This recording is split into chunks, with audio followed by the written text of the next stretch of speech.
में गिनती होके बड़े बड़ रंगदार में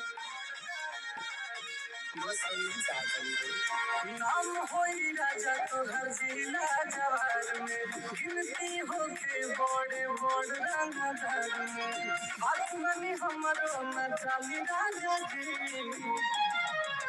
भले बेच दी कनवा के भाई राजा जी जाके आजुले हाय दुलाली राजा जी भले बेच दी कनवा के भाई राजा जी जाके आजुले हाय दुलाली राजा जी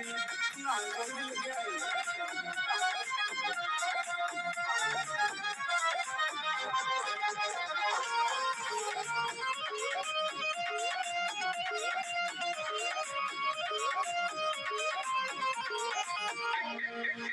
एरिया में गर्दा उड़ाई देबो एक बेर राइफल उठाई लेबो एरिया में गर्दा उड़ाई देबो एक बेर राइफल उठाई लेबो चर्चा में आ जाइबो हाली राजा जी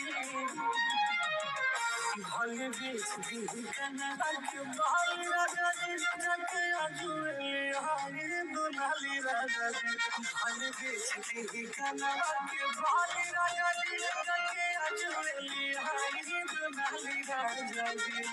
जाना बेटा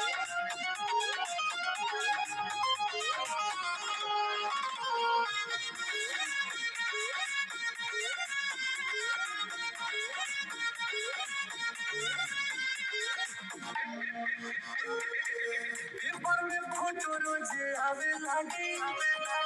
दुश्मन भी सिरवा झुकावे लागी बात यही राजा जी पेपर में फोटो रोजे आवे लागी दुश्मन भी सिरवा झुकावे लागी टुटुना दस वाली राजा जी भले बेच दी कनवा के भाई राजा जी जाके आजुले हाय दुलाली राजा जी भले बेच दी कनवा के भाई राजा जी जाके आजुले हाय दुलाली राजा जी अरे जाना